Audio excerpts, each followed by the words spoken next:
Welcome to Conversations with Laurel, everyone. I am your host, Laurel McHargue, and today I have a guest who's going to uncover a mystery for us with a discovery that he made. Ken Regopoulos, welcome to Conversations with Laurel. Yes, Laurel, I'm so pleased to be here.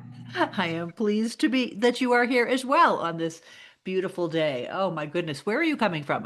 I live in Salida, Colorado, and I'm looking outside at a blue, blue, blue, blue sky and snow-topped mountains. Where are you?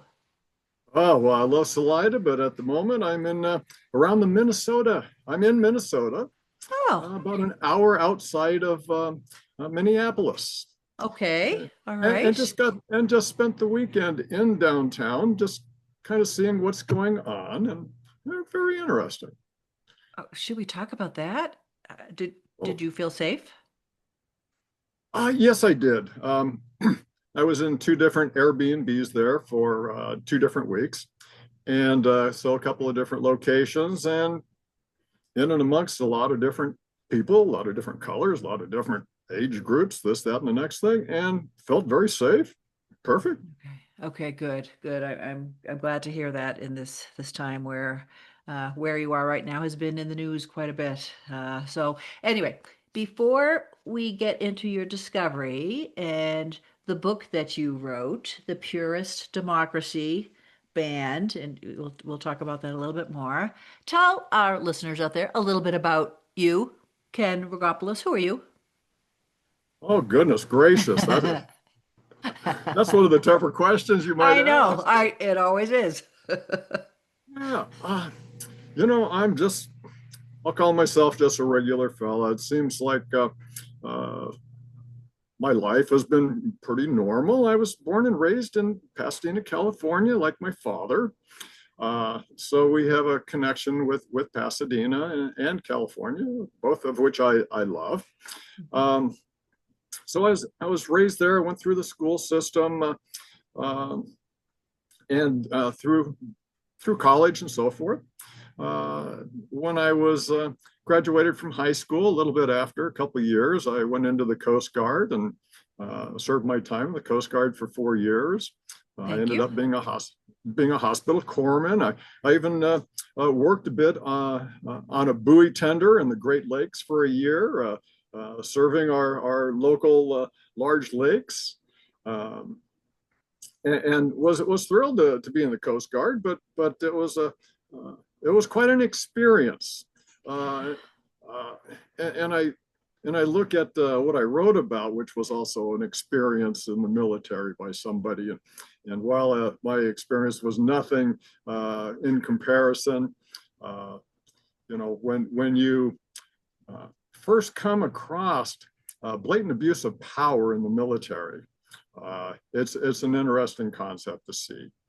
And Yeah. now with what's going on today and what happened with this book, I'm so pleased that I had spent my 4 years in the military to see what it was like.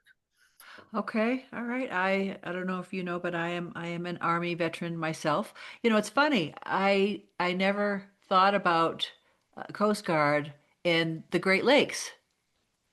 Oh yes, You aids to mentioned navigation, keeping. We did some ice breaking out there.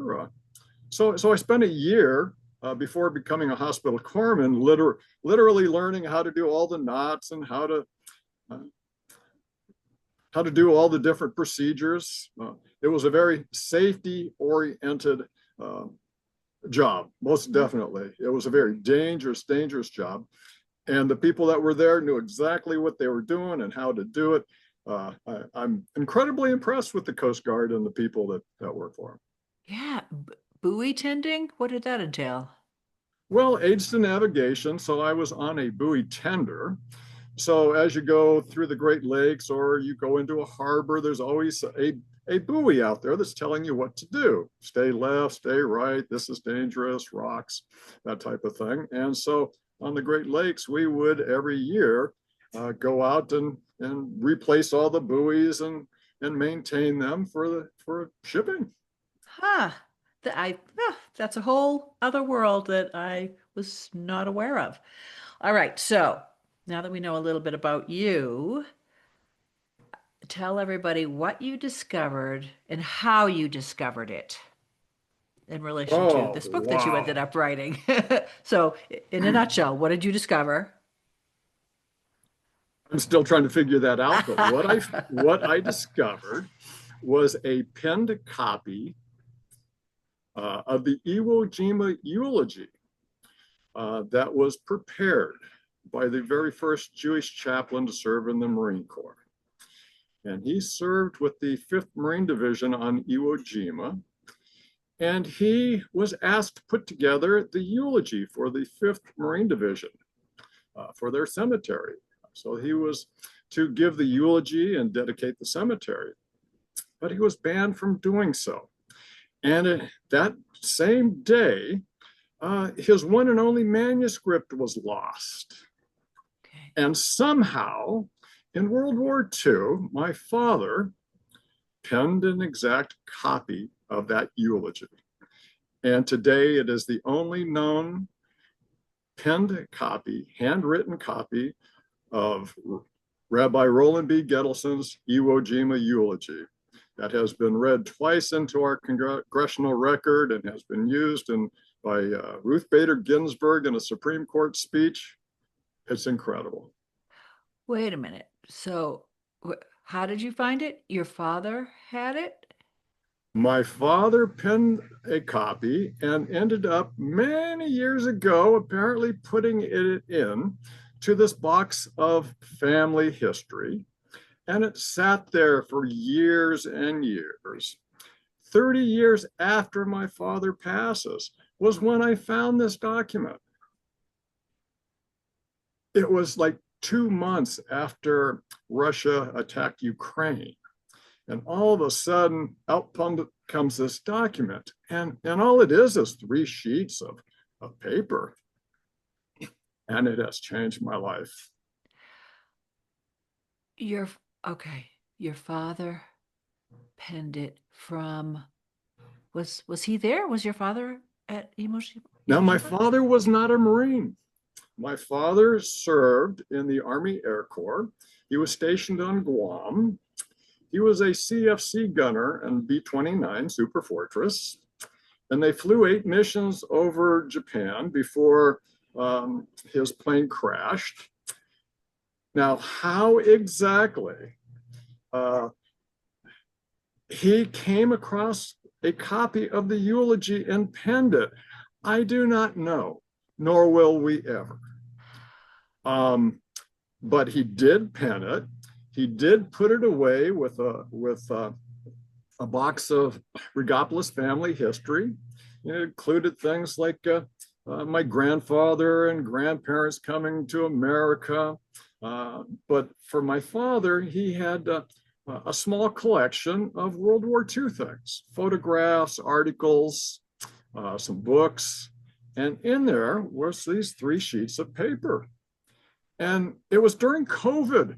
I was looking for something to do. And I remembered that within this box was all these photographs and so forth. And the booklet that I had put together for the Regopoulos family had fallen apart over 20 years. And so I thought, oh, I'm looking for something to do. I'll put this back together. Great So project, I'm yeah. looking through this box and I'm just kind of going, oh, what's this and what's that? And I'm finding some pretty cool stuff. And but I come across these 3 sheets of paper and I look on the top and it's got a little heading there about the Marines and Gittelsohn and so forth. And I pick up my phone and I'm going, what's this? And it ends up sending me to the a military museum, telling me that it is the eulogy from Gittelsohn in regards to his fallen comrades on Iwo Jima. And then you start to read this, and to read this document will make most people cry. Oh, It so is that heart catching. When I have the few times that I have talked to others in regards to my father's eulogy, I've had somebody else read the eulogy. I can't do it mm, and keep a the straight dry eye. face. Yeah, yeah. Um, but the people that I give it to, they have the same problem.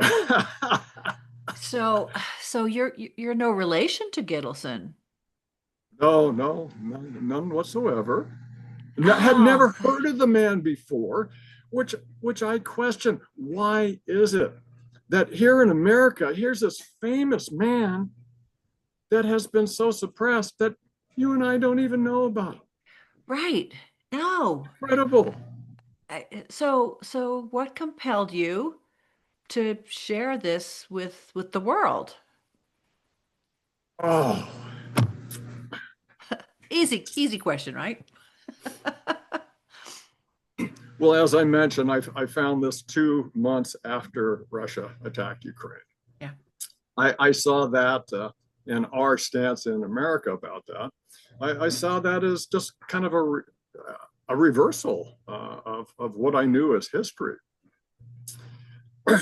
And when I look back on this eulogy, when I read the eulogy, the primary topic is American values. And these were American values back in 1945 when we were, um, when America was suffering, the world was suffering.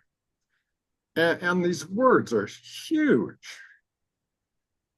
Um, so to read them and to recognize how much we had changed and how we were jumping around as a society trying to understand what our values were and are today. But this was an example back in 1945 when we were struggling and people were sacrificing. And so the words just came alive.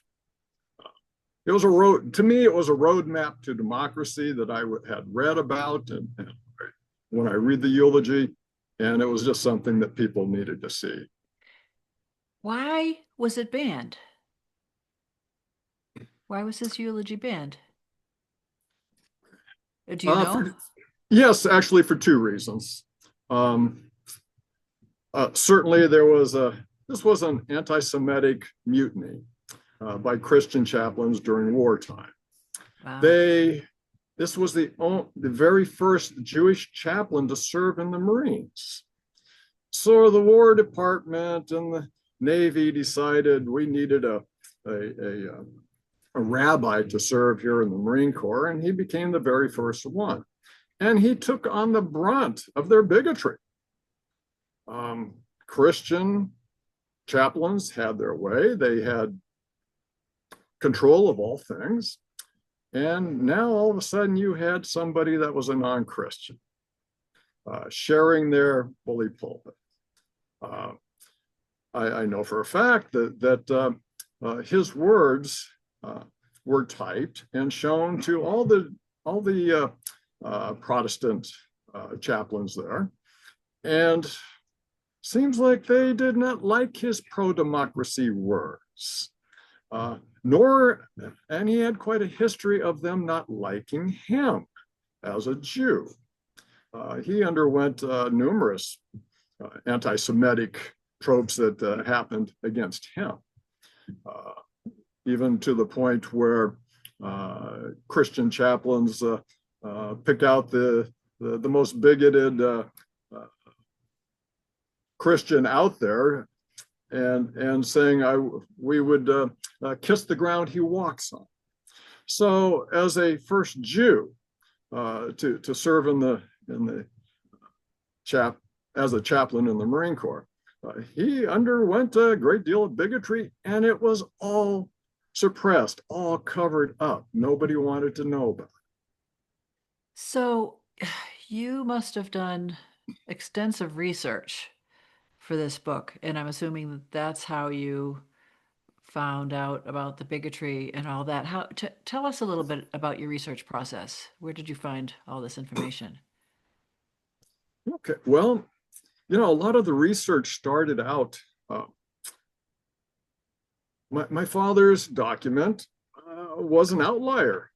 His document was different from what I was reading every place I went. When I contacted Jewish archives and had them send me a copy of their eulogy, when I found the eulogy copy in the 1945 congressional record, and I'm doing some comparisons, I'm noticing differences.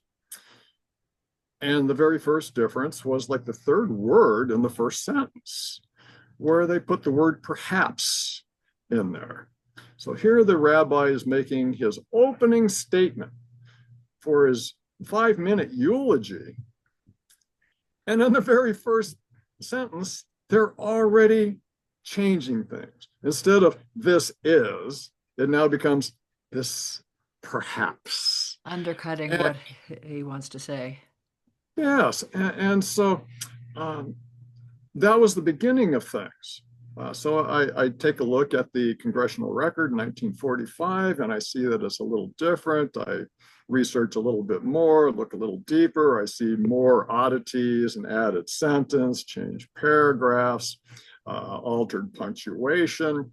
I see these things, and I'm going, but I'm thinking, my father's document has the problem. That was my first thought.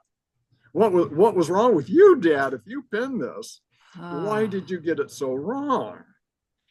But in the end, my father's was correct. And so what happened is I start to take a look at these.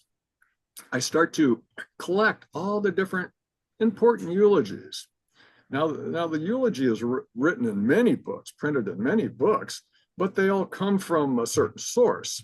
So I went and selectively collected the important copies of this eulogy and ended up doing a comparison. So I have a line by line comparison in my book, taking 8 different eulogies. wow. And what I found was that there were 2 distinct groups. And it ends up that my father's, that I thought was incorrect, ends up being perfect.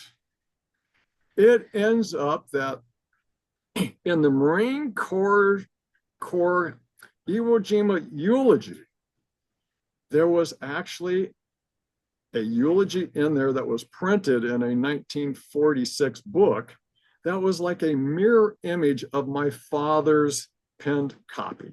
Wow. So all of a sudden I'm sitting there, researching, and I'm going, oh, Lordy B, Here it here is. it is. And then you start collecting this and that, and all of a sudden, all the authenticity that you need for something is right there. And everything that you need to sit there and say, this was an added sentence. This was an altered sentence. Why did they combine paragraphs here? I don't know, but why would they do that? And when you start to take a look at it, you can see the pattern. Somebody did not like the words that this man had to say. Hmm. And they were Hmm. pro-democracy words like you would not believe, even to the point that I make in my book that Gittelsohn writes about big D democracy. In his eulogy, when he says the word, when he writes the word democracy, it's capitalized. Okay. They even changed that. Hmm. They they lowercased It as is, yeah. democracy. Yeah. And here, so here this man is standing before, supposedly standing before 2,000 Marines that have survived the battle. And he's got his big democracy words. And it's like, no, no, no, no, no. We do not want you saying these, because what you're asking is for you to share the bully pulpit with us. And Ah. that was the last thing that they honestly wanted. Even to this very day, and I won't go there yet, but even to this very day, the way that the Marine Corps describes this man and the events, uh, I find it shocking, and I wish it were not the way it apparently is. Hmm. Why now? Yeah, but you just published this last month, right? This just Yes, it's I found this almost 4 years ago. Yeah. Um,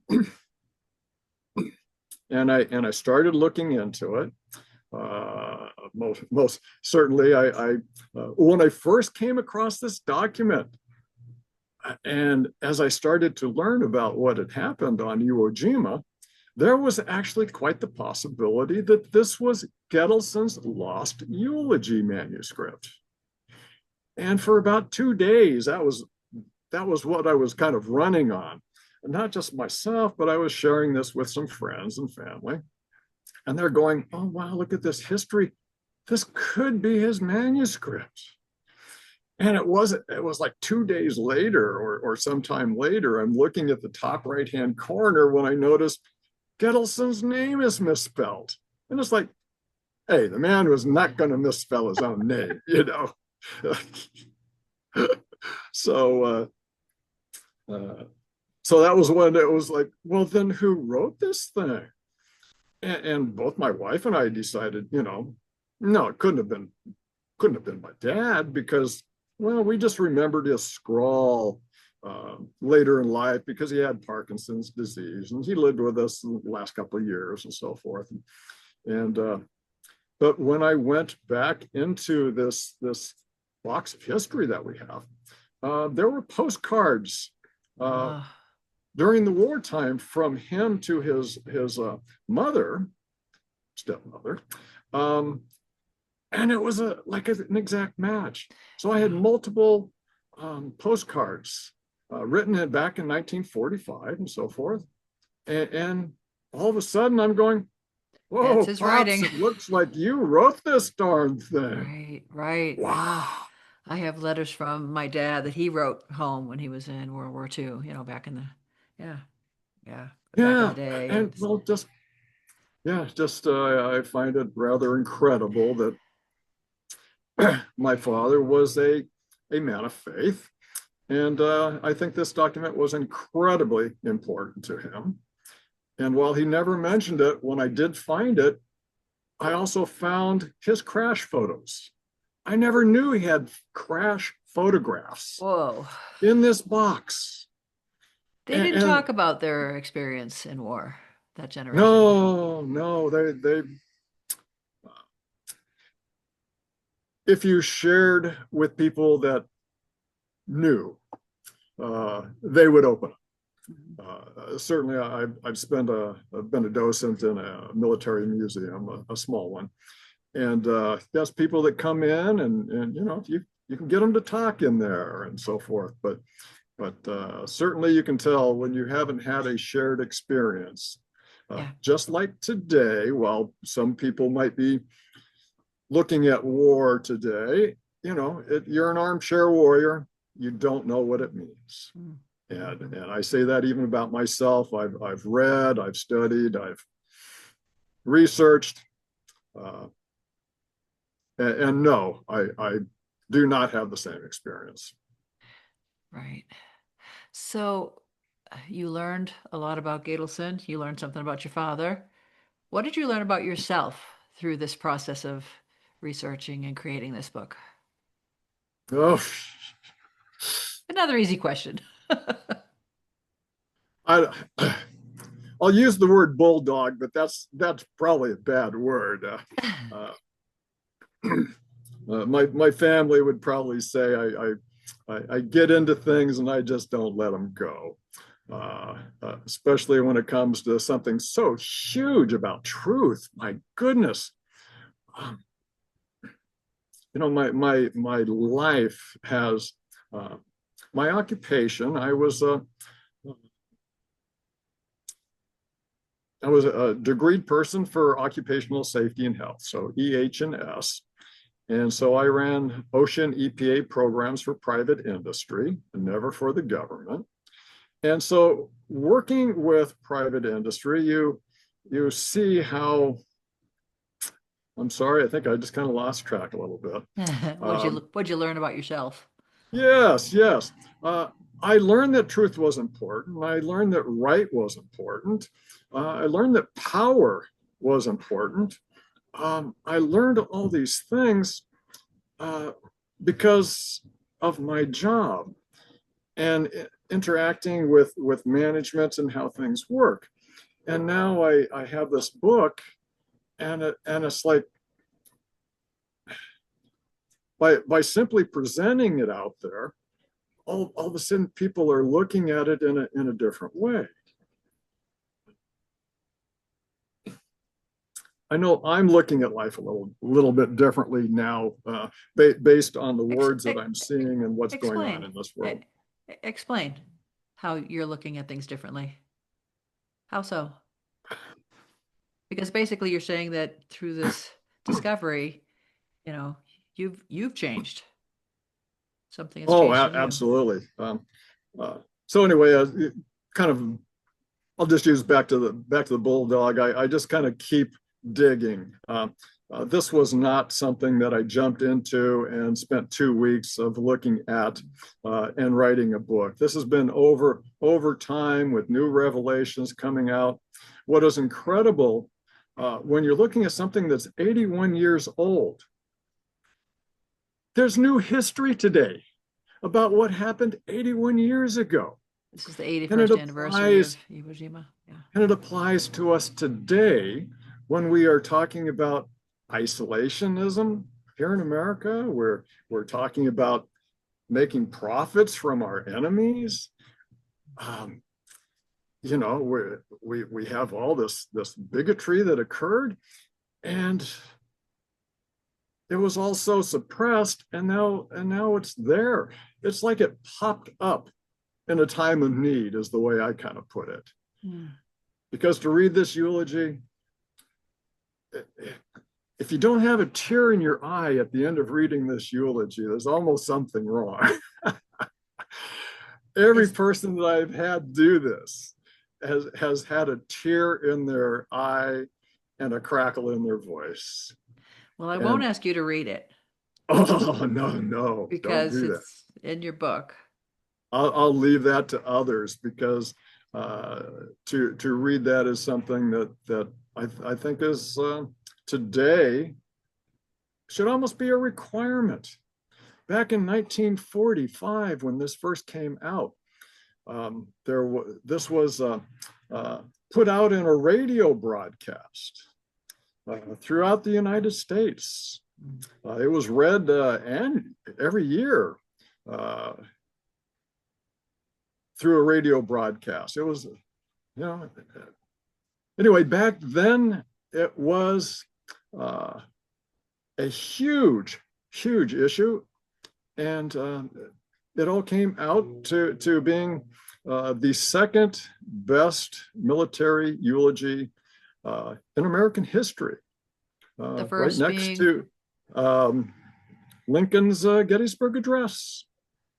And they actually, even Lincoln and Gittelsohn actually even share a couple of sentences in there, talking about how we will never forget.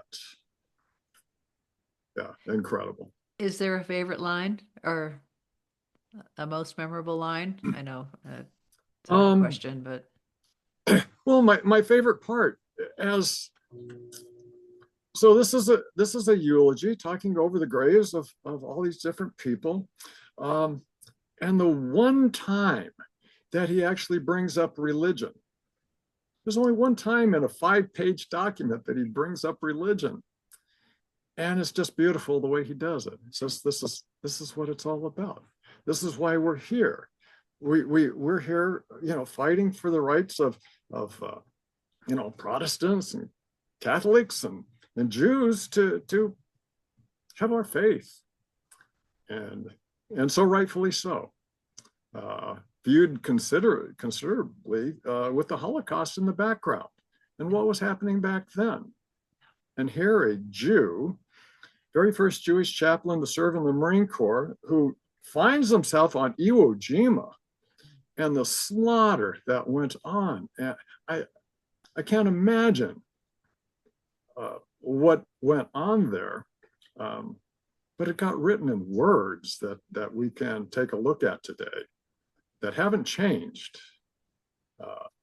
We as Americans may have changed, But those values still exist, and there's a lot of people that still have those values.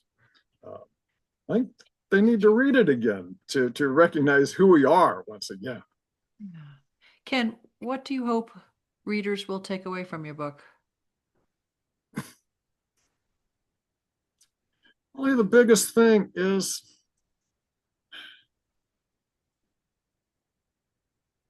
gotten so used to being lied to that sometimes we just don't seek the truth in it.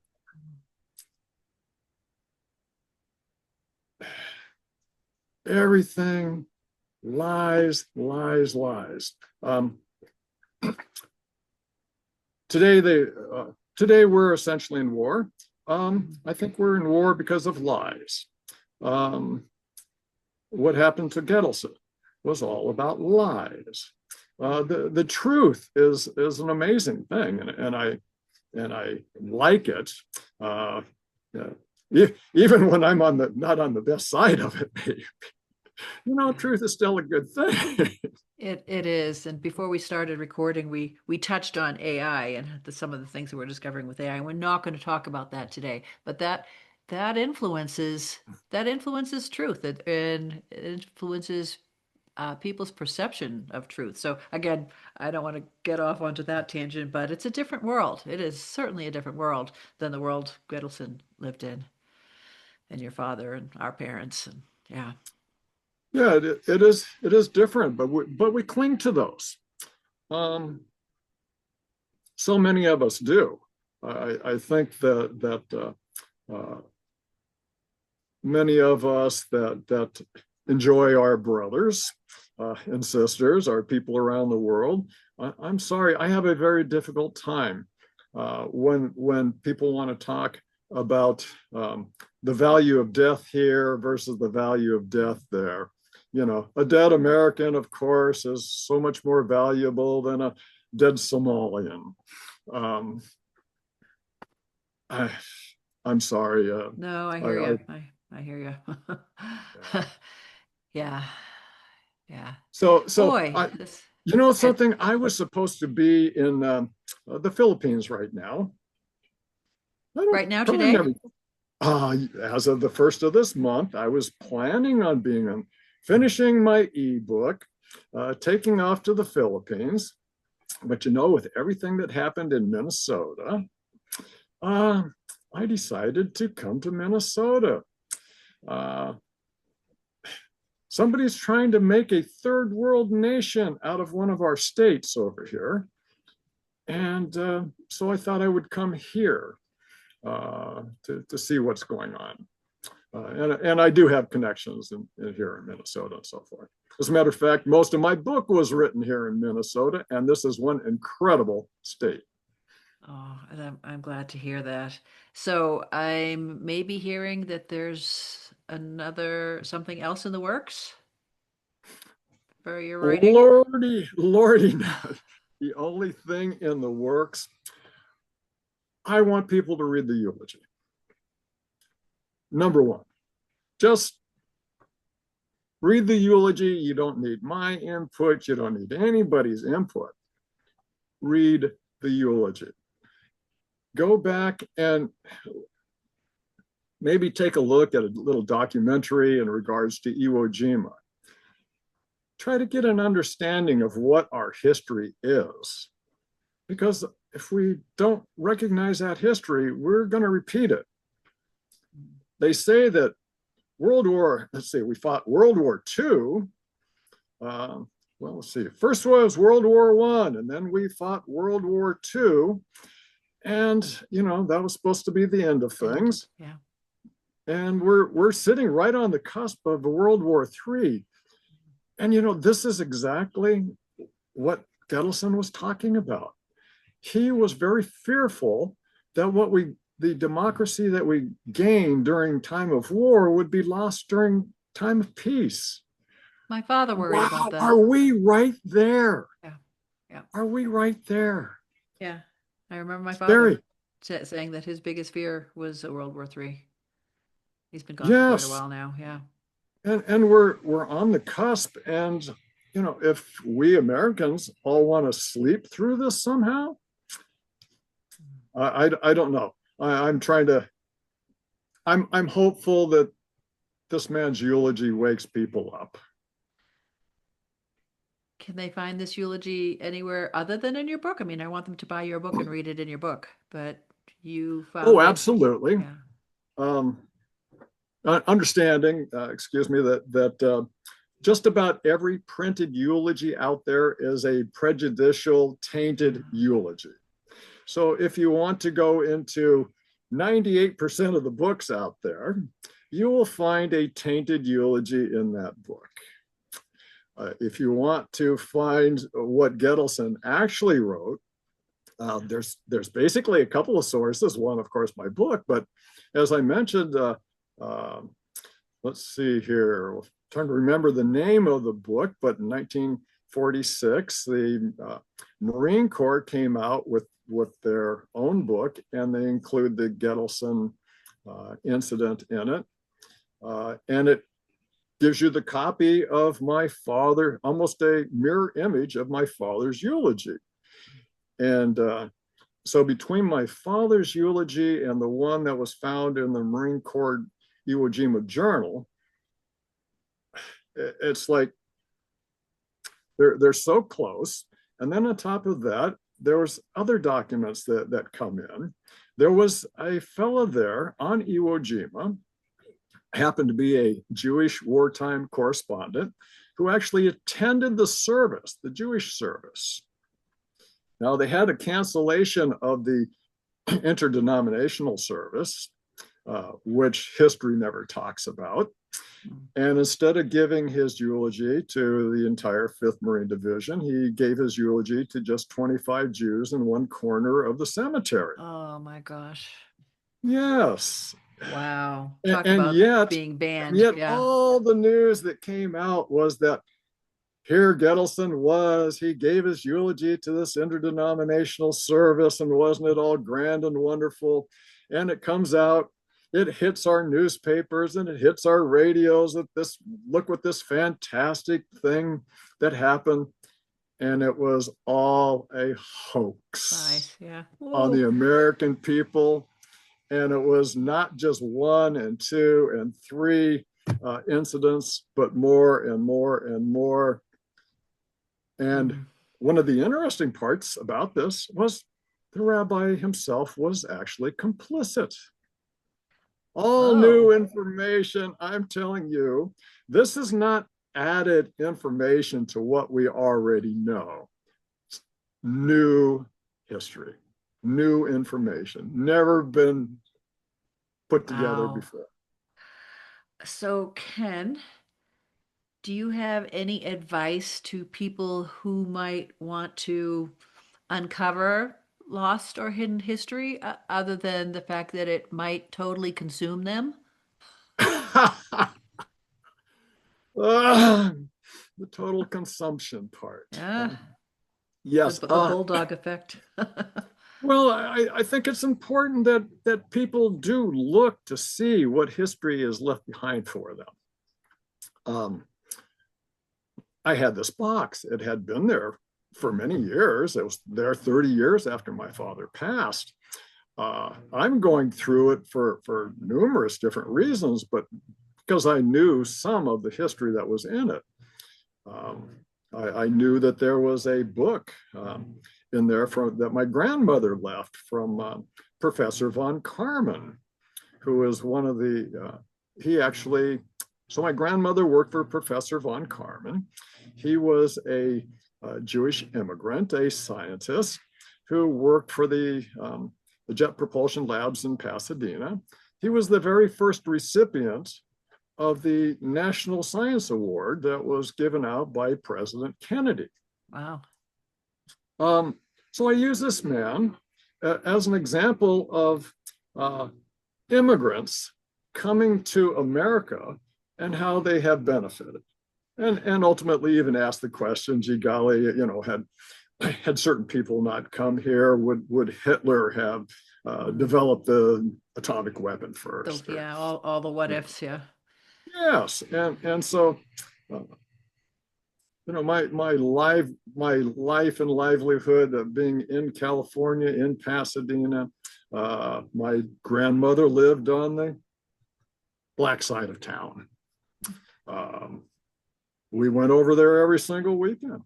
I interacted with black kids all the time, whether it be at school or over at my grandmother's house.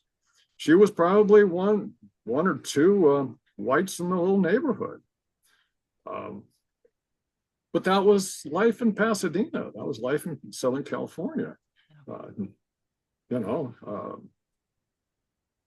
so minorities, women, all this all gets brought up rather quickly in California.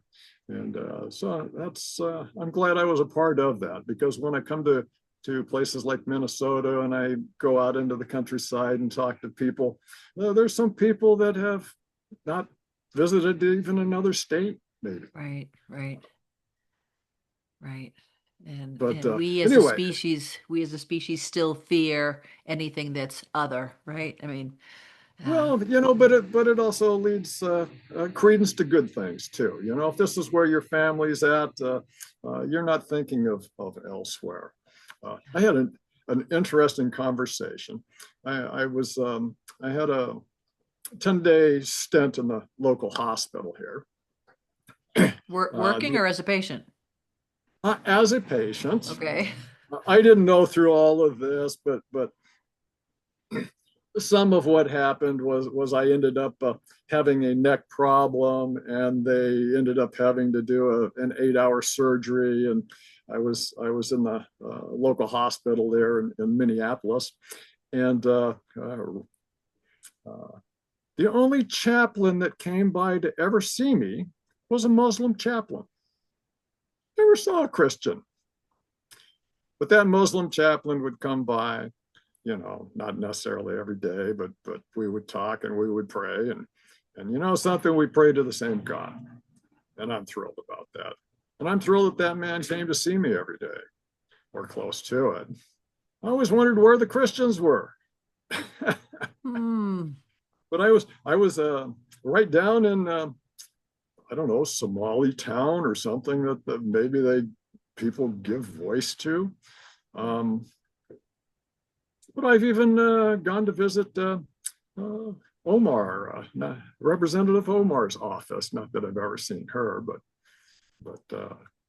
anyway, uh, interesting place, and I was just always happy to see that chaplain come by, because it would me. And when I asked him, I says, "Now, how in the world does a Somali end up from a hot country Yeah. end up in Minnesota?" His answer was very simple. I followed my people. I followed my faith. That's why you have it here. Mhm. It isn't like they came, the Somalis came to Minnesota to say, gee golly, we're going to go change the world there. No, no. So I was very happy to see this man whenever he would Well, come by. Ken Regopoulos, we need more people like you in the world. I'm just saying. Uh, I don't know how we make that happen, but education, finding the truth, right? well, Um, understanding that the truth exists, what we're hearing just isn't right. Every question things, yes, right? Don't, yeah. yes, every war that we have been into, we have been lied to, and here we are on the cusp of number 3. Lie, lie, lie. I say, go take a look at our values that were depicted. Uh, our parents and grandparents didn't need to go to war. They just could have sat home uh, and enjoyed themselves. If we're just going to give it all up, I mean, why did we bother to fight against a dictator in Hitler? Why did we bother to fight against an emperor in Japan? If we don't want to be our democracy, then we should have just stayed at home and let them take over. Mm. But Oh, we didn't. scary. Our our, our fathers and grandparents, they understood what democracy was, and, Yeah, and they were willing to stand up for it. yeah. That was good That's to see. That's a good note to end on, I think. Ken Regopoulos, where do you want people to follow you and find your work? Oh, Lordy B, I've got one item out there, which is currently an ebook on On on on Amazon. Amazon. I'll have a link Yeah, below. yeah, and Will it come out in paperback anytime? yes, it's all contracted out. I ended up kind of doing this in a little bit of a hurry, as somebody reminded me that Gittelsohn's eulogy is actually was spoken on March 21st. Oh, then that's So right his around the corner. eulogy date is actually coming up. The battle, the we're in the midst of battle 81 years ago on Iwo Jima, but we still have a couple of weeks before Gittelsohn actually spoke his eulogy. And I'm hopeful to pick up a little bit of momentum with people. So with this anniversary coming up, maybe we'll go back and read those great words. All right. Well, on the 21st of March, myself and my family, we will be participating in the Bataan Memorial Death March Marathon in White Sands, New Mexico. So that's that's where we'll be. That was the first marathon I ever did back in 2011. So I'm only doing the light version this year. Gonna march the 15.6 miles. But yeah, read more history, people. Get Ken's book on Amazon. I'll have a link below. Oh, Um, Ken, thank you so much. Ken Regopoulos, the author, the book, The Purest Democracy Banned. It's uh, it's as you said, we need to read it. We need to think more. We need to uh, take a pause now and then, right? it's incredible history. All right. Never thought I could be a part of something like this, but it's there, and I think people are going to incredibly enjoy this. You have discovered something amazing. I mean, I need to go back through my dad's letters and see what else I can discover about him.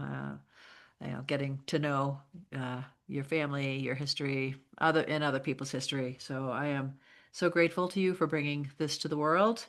Ken, thank you for your time and your research. People, hit the thumbs Oh, up and thank you. subscribe. And you know what? Write ask Ken some questions. Leave some comments down below, and I'll get them to Ken, and I'm sure he'll provide answers.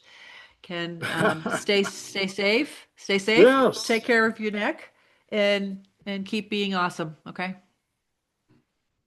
we'll work on it. All right. You take Thank care. you. Bye. Bye bye. Such a pleasure.